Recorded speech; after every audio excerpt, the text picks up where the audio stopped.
नमस्कार. अक्कलकोटस्थ श्री स्वामी समर्थ महाराजांची आद्य बखर. प्रकाशक धार्मिक प्रकाशन संस्था. अभिवाचन अदिती पालीमकर. भाग 26. श्री स्वामी समर्थ. जय जय स्वामी समर्थ. श्री स्वामी समर्थ. आपल्या भक्तांमध्ये वासना उत्पन्न झाली तर कोणत्या तरी युक्तीने महाराज ती दूर करत असत. श्री गुरुचरित्रात एका कर्मनिष्ठ ब्राह्मणाला त्याच्या स्त्रीच्या आग्रहावरून भोजनास जाण्याची आज्ञा करून त्याच्या स्त्रीच्या वासनेचा नाश केल्याबद्दल गोष्ट आहे. त्याप्रमाणे अक्कलकोटाला शेषाचार्य अग्निहोत्री म्हणून वृद्ध गृहस्थ आहेत. त्यांची वासना महाराजांनी दूर केली. हे महाराजांचे पूर्ण भक्त असून मोठे सत्वस्थ आहेत.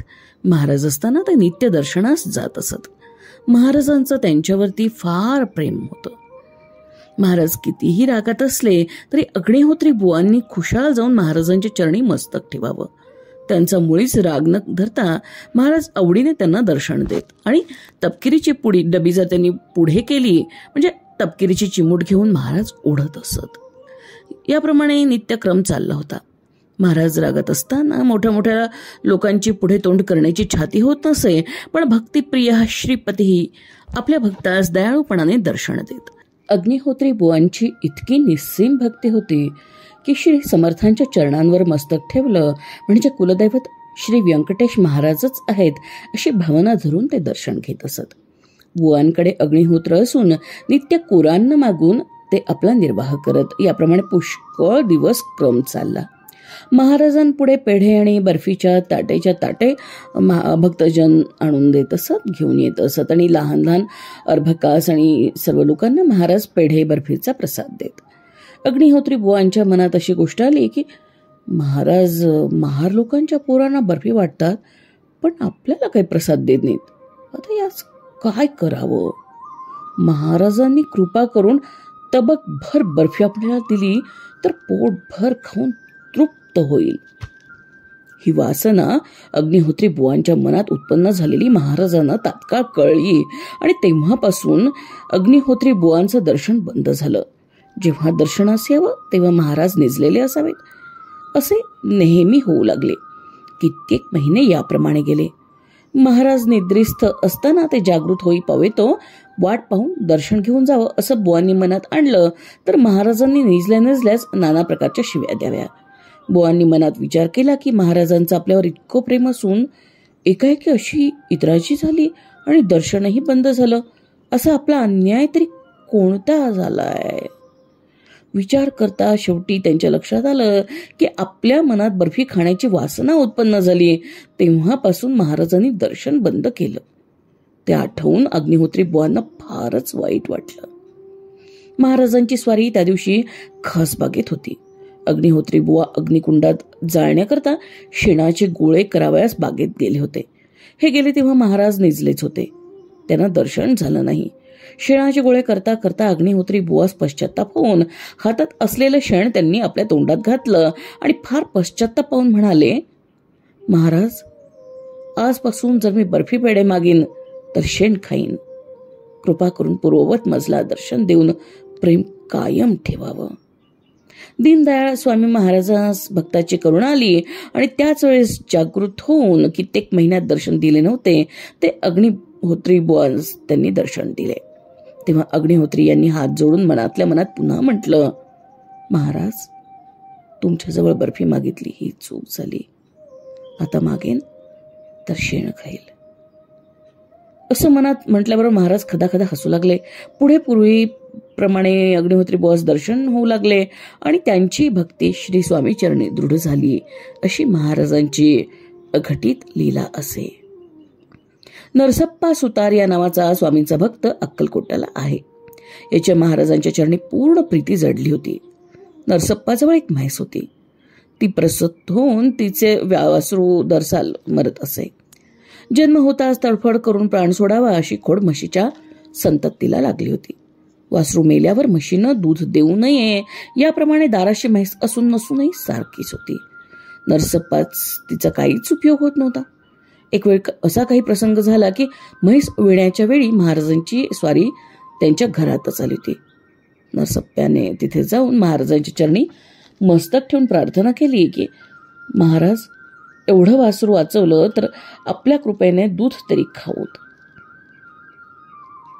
नरसप्पाच्या नेत्रातून अश्रू टप टप पडून त्यायोगे महाराजांचे चरण ओले झाले. श्री समर्थांना त्याची करुणा येऊन महाराज उठून म्हशीजवळ गेले. वासरू तडफड करून यमसदनास जाण्याचा रस्ता धरण्याच्या विचारात होतं. इतक्यात महाराजांनी आपला पाय त्या वासरावरून 10-15 वेळा फिरवला आणि आपल्या जागी जाऊन बसले. वासरू मृत्यूच्या मुखात पडले नाही, जिवंत राहिले. नरसप्पाने घरात यथेच्छ दूध दुभते करून आनंद केला. महाराजांची कृपा झाल्यावर काळाची बिशात काय. ती पारडी हल्ली म्हातारी म्हैस झाली असून नरसप्पाच्याच घरी आहे. एक वेळ हाच नरसप्पा सुतार आपल्या शेतात जात असताना महाराज रस्त्यावरील एका दुकानात बसले होते. नरसप्पा घोड्यावरून खाली उतरला आणि त्याने महाराजास विनंती केली, महाराज, आमच्या शेतात हुरडा उत्तम झाला आहे, हुरडा खाण्यास चलावं. महाराजांना राग घेऊन ते म्हणाले, हात कधी हुरडा पेरला होतास? नरसप्पा हात जोडून म्हणाला, महाराज, चूक झाली. माझे शेत नाही, आपल्या शेतात हुरडा आहे, तो खाण्यास चलावे. मग महाराज सेवेकऱ्यांसह हुरडा खाण्यास गेले.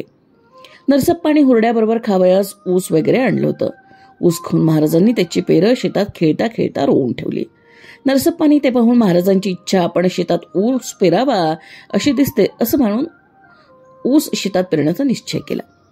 श्री स्वामी कृपेने त्यास ऊसाचं उत्पन्न अत्युत्तम होऊन नेहमीपेक्षा 20 पटीने जास्त लाभ झाला. अशी समर्थांची लीला आहे. हा नरसप्पा स्वामी महाराजांचा मोठा भक्त होता. स्वामी महाराज फिरत फिरत याच्या घरी आले म्हणजे त्यांनी बहुत दिवस आपल्या घरी राहावं म्हणून त्याची मनापासून इच्छा असे. ते कदाचित रात्री निघून जातील म्हणून नरसप्पाने उंबऱ्यात निजून राहावं. शौचास वगैरे महाराज बाहेर गेले म्हणजे निघून जातील म्हणून घरातच एका बाजूस त्यास शौचास बसण्याची तो सोय करत असे.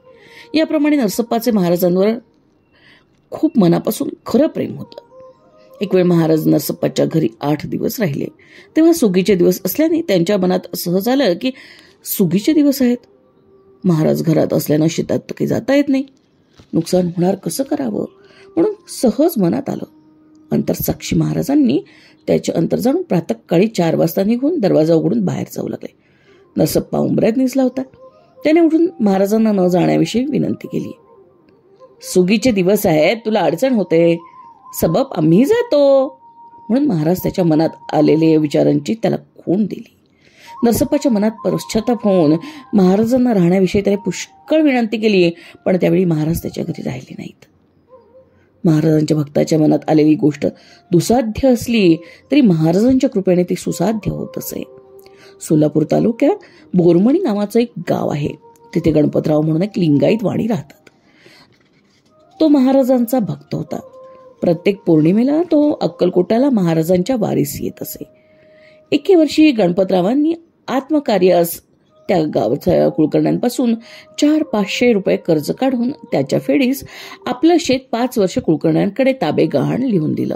पुढे त्या वर्षी पर्जन्य उत्तम झाल्याने गणपतराव यांच्या शेतात उत्तम पीक होऊन कुलकर्णी यांच्या रुपयांची फेड 1 वर्षाच्या पिकानेच झाली.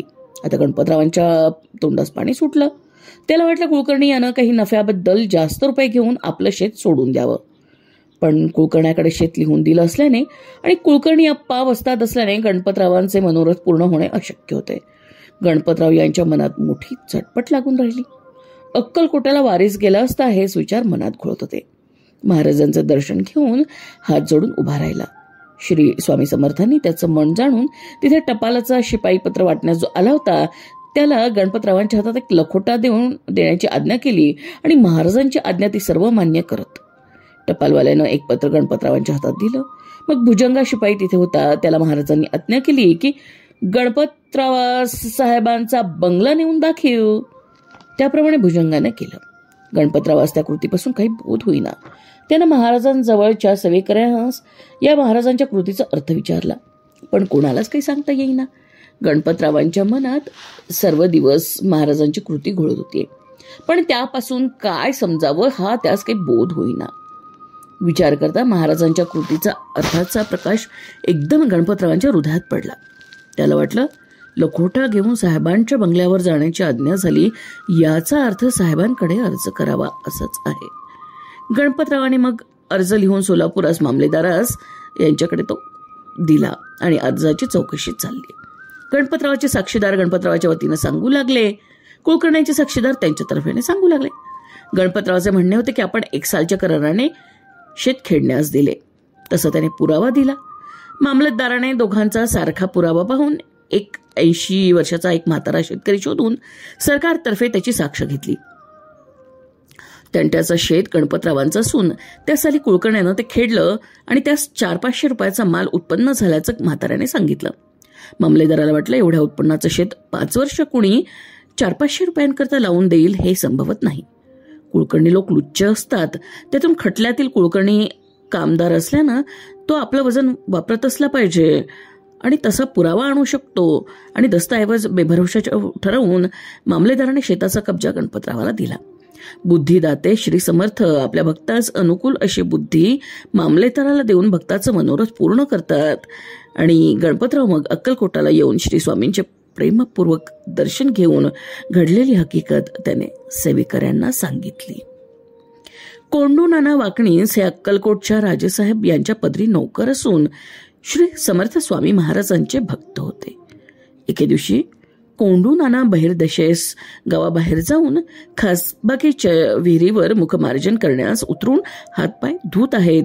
इतक्यात बम गार्डनर साहेब प्रातःकाळी सहल करण्यास खासबागेत आले. विहिरीजवळ येऊन आत कोणी तोंड धुवून पाणी खराब करत आहे असं पाहून साहेबांचं पित्त खवळलं आणि कोंडू नानासवर बोलून यथेच्छ गाली प्रदान करून बुटांच्या 2-3 लाथांचाही प्रसाद दिला आणि शिपायाकडून धक्के मारून बाहेर घालवून दिलं. खुद्द राजानेच मारलं. त्याची फिर्याद कोण घेणार? नानाला हा अपमान झाल्याचे मरणप्राय दुःख होऊन ते समर्थांना शरण गेले. भक्ताभिमानी स्वामी महाराज मनात कळवळले.